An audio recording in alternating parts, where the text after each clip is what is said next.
I would have to just walk in, and if they asked me, I'd be like, I have a reason, and if they don't believe me, then I'd have to go to an adult and be like, this is the person that told me I was allowed to use that bathroom. For Jason Gulick, high school is trickier than it should be. He takes a buddy to the bathroom because he's afraid of being bullied.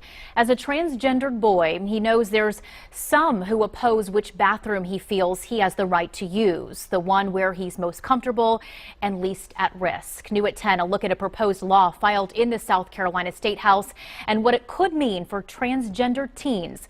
Lara Rollo has this story. It's a difficult time in everyone's life, high school. But for Jason Gulick, what makes his life that much more difficult is a changing gender identity. Tried to fit in a little bit, tried to fall under that girl agenda. Didn't really work out too much for me. Jason came out as transgendered his freshman year at Wando High.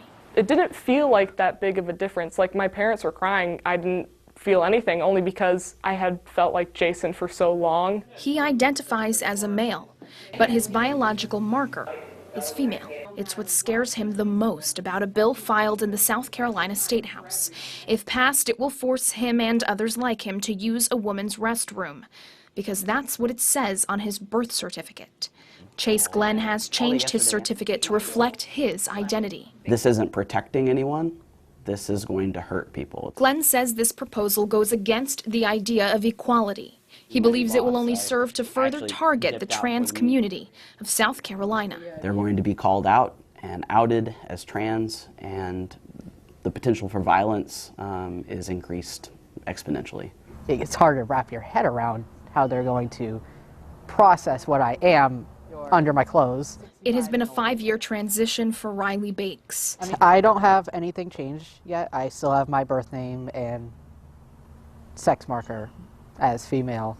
And he, like so many other transgendered teens, fears what could happen if he's forced to use the woman's bathroom. It's an injustice, he says, he should not have to endure. It's like almost taking the full energy out of me to even live my own life anymore. And the bill was filed by Senator Lee Bright. We have reached out for comment, but have not heard back yet.